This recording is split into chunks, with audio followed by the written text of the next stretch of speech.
জল সরবরাহ করাটা হচ্ছে তার সেবা।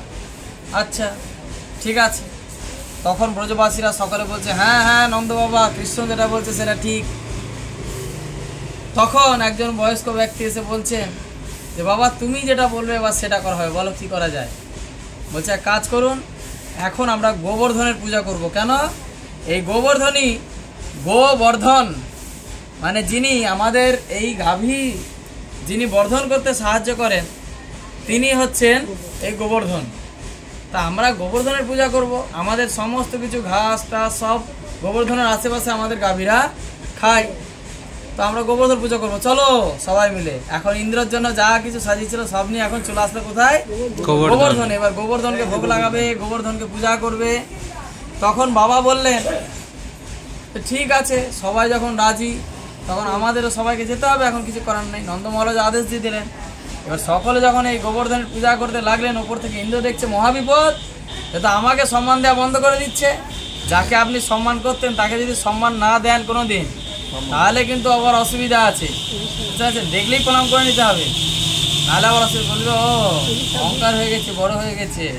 তো তখন ইন্দ্রদেবও সেরকম, তারও একটা অহংকার চলে এলো যে আমার পূজা না করে এই গোবর্ধনের পূজা করছে, ঠিক আছে তা আমিও দেখো একদম বৃন্দাবনকে ভাসিয়ে দেবো।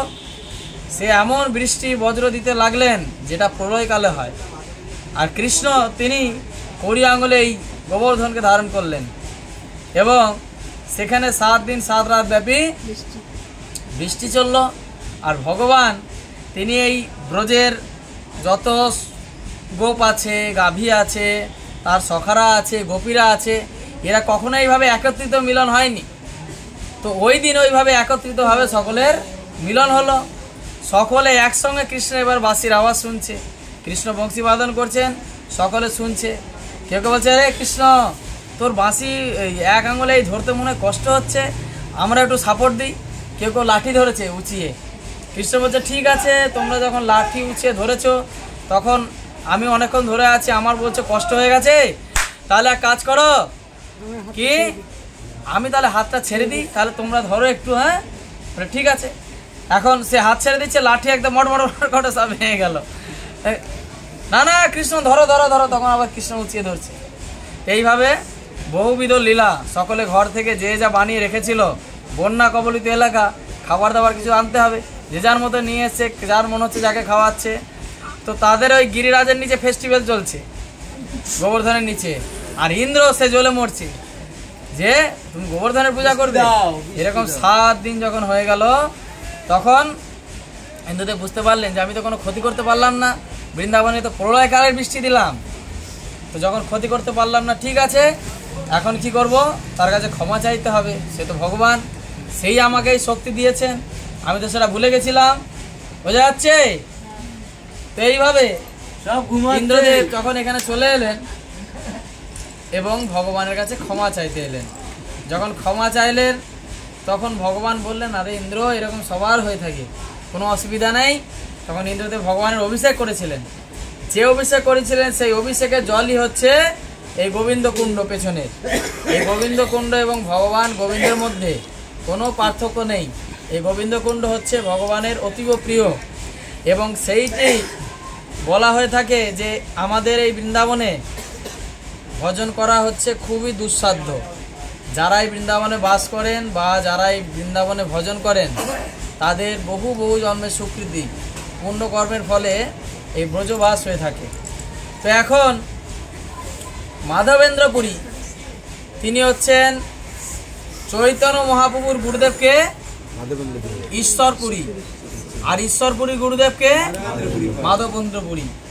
আর এই মাধবেন্দ্র পুরীর আরও অনেক শিষ্য ছিল, সে হচ্ছে অদ্বৈত আচার্য, নিত্যানন্দ মহাপ্রভু, ইনারা হচ্ছেন মাধবেন্দ্র পুরীর শিষ্য, আর ঈশ্বরপুরীর শিষ্য হচ্ছেন চৈতন্য মহাপ্রভু। তো এই মাধবেন্দ্র পুরী ইনি হচ্ছেন ভগবানের অতীব প্রিয় ভক্ত। তো তিনি যখন ব্রজধামে এলেন তখন চিন্তা করলেন যে আমি এই গিরিরাজের নিচে ভজনা করব, এটাকে বলা হয় গিরিরাজ কি তলেটি মে ভজন। তো উনি এই গিরিরাজের তলায় ভজন করতে চলে করলেন। এই দেখছেন গিরিরাজ মানে হচ্ছে পাথর। তো এখন এই পাথর যখন গরম হয় তখন বেশি উত্তপ্ত হয়, যখন শীত হয় তখন বেশি ঠান্ডা হয়। কোনো কালের জন্যই এই জায়গার ওয়েদার খুব আরামপ্রদ নয়। আর সর্বোপরি যারা ভজন করেন তারা হচ্ছে রাধাকুণ্ডের তীরে করেন, বুঝতে পারছেন, রাধাকুণ্ডের তটে। তো মাধবেন্দ্র চিন্তা করলেন যে আমি এখানেই ভজন করব, গিরিরাজের নিচে গোবিন্দকুণ্ডে। তো এটা হচ্ছে মাধবেন্দ্রপুরীর ভজন কুটির। প্রথমে এটা কুটির মতন ছিল, আরও 2-3 বছর যারা আগে এসছেন তারা দেখেছেন একটা খড়ের কুটিয়া ছিল।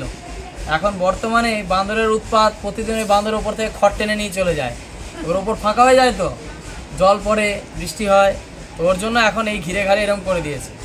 তো যাই হোক, এই মাধবেন্দ্রপুরীর কথা সকলে কম বেশি জানেন, আমি বিস্তারিত বলছি না, এখানের যে লীলা সেটা বলছি।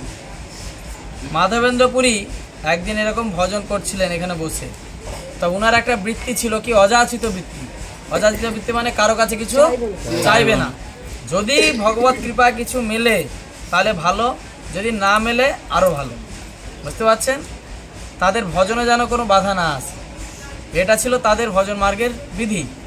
তো এইভাবে মাধবেন্দ্রপুরী যখন এরকম ভজনে বসছেন, 2-3 দিন হয়ে গেছে কোনো রকম কিছু খাবার পাচ্ছে না, তখন একজন ছোট্ট বালক আসেন এবং এসে বলেন, আরে মাধবেন্দ্রপুরী, আমার মা তোমার জন্য 1 গ্লাস দুধ পাঠিয়েছে, একটু খেয়ে নাও। তুমি তো 3 দিন ধরে কিছু খাওনি। আমি 3 দিন ধরে কিছু খাইনি, তুমি কি করে জানলে? না, আমার মা তোমাকে দেখেছে তুমি এখানে ভজন করছো, 3 দিন ধরে কিছু খাওনি। তো বলছে ঠিক আছে, 3 দিন ধরে কিছু খাইনি, তো দাও। তারও খিদে পেয়েছিল, খেয়েছে। খেয়ে দেখছে যে তার যে অপ্রাকৃত এক, মানে সেই দুধের যে অপ্রাকৃত স্বাদ বা অপ্রাকৃত তার হৃদয় আনন্দ পুলকিত হচ্ছে। মাধবেন্দ্রপুরী চিন্তা করলো যে তো সাধারণ জিনিস নয়, যে দিল সেও সাধারণ কেউ নয়, তো তাকে তখন ধন্যবাদ দিতে যাবে, দেখছে সে নেই।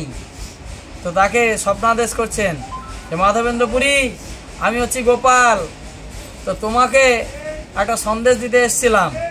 বলছি আমার ভক্তরা কি করেছেন না, এই গিরিরাজে আমাকে লুকিয়ে রেখে গেছেন যখন যবনেরা আক্রমণ করেছিল। তুমি যদি একটু চাও তাহলে কিছু ব্রজবাসী এনে আমাকে এখান থেকে বের করে আবার পূজা চালু করতে পারো, সেবা পূজা চালু করো তাহলে। তো মাধবেন্দ্রপুরী পরের দিন কিছু একদম হাট্টা কাটা ব্রজবাসী নিয়ে সেই জায়গায় কুরুল মারেন, কোদাল মারেন, তো সেখান থেকে গোপাল বিগ্রহ প্রকটিত হন।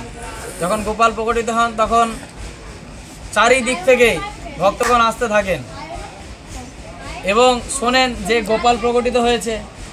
যখন গোপাল প্রকটিত হয়েছে চারিদিক থেকে খবর পেয়ে যখন ভক্তগণ আসতে থাকেন, তখন বিশাল এক বড় ফেস্টিভ্যাল চলে।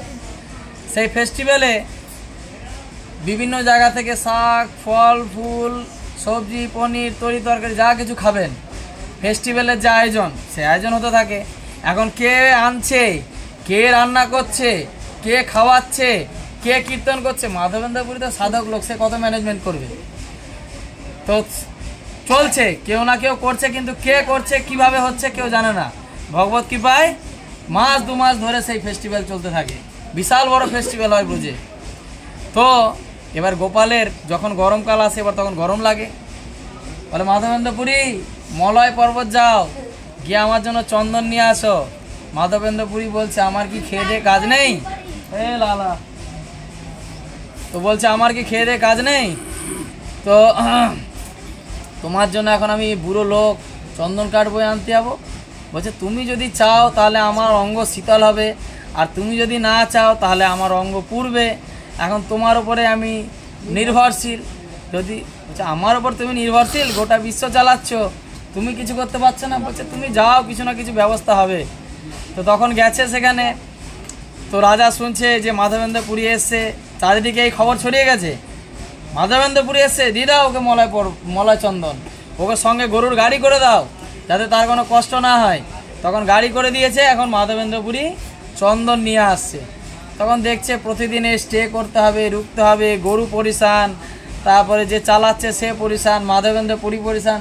বলে ঠিক আছে, একটা কাজ কর, মাধবেন্দ্রপুরী এই রেমুনাতে, উড়িষ্যাতে, এখানে ক্ষীরচোরা গোপীনাথ আছে, তো তুমি ওই গোপীনাথকে যদি তুমি ওই চন্দন বেটে লাগিয়ে দাও তাহলে আমারও অঙ্গ শীতল হবে। গোপীনাথ আমার মধ্যে কোনো পার্থক্য নেই। কে বলছে?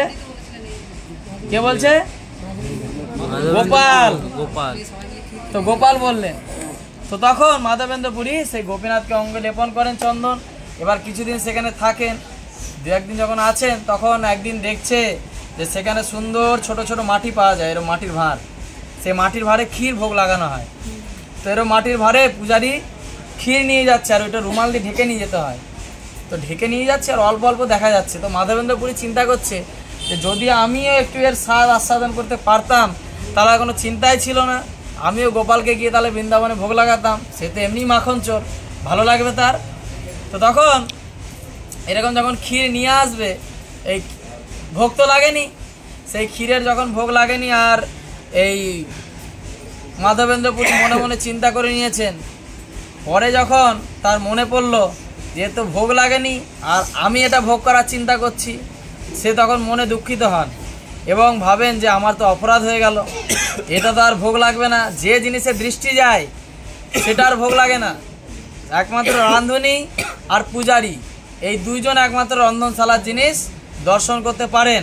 আর বাকি যদি বাচ্চা কাচ্চা বলে মা কি রান্না হলো, যেই বলুক না কেন সেটা আর ভোগ লাগে না। তো মাধবেন্দ্র পুরী এই নিয়ে দুঃখিত হলেন, দিয়ে গিয়ে একটা বট বৃক্ষের তলায় বসে আছেন। যখন বট বৃক্ষের তলায় বসে আছেন তখন ওই মনে একটা দুঃখ যে কি ব্যাপার এরকম হয়ে গেল, আমি এরকম লোভ করে বসলাম।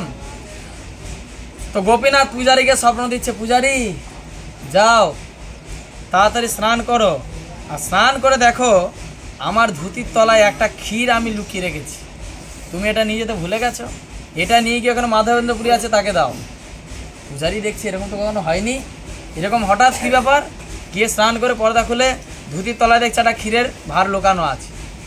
তো তখন বলছে গিয়ে আমার ভক্ত মাধবেন্দ্র পুরীকে সেটা দাও।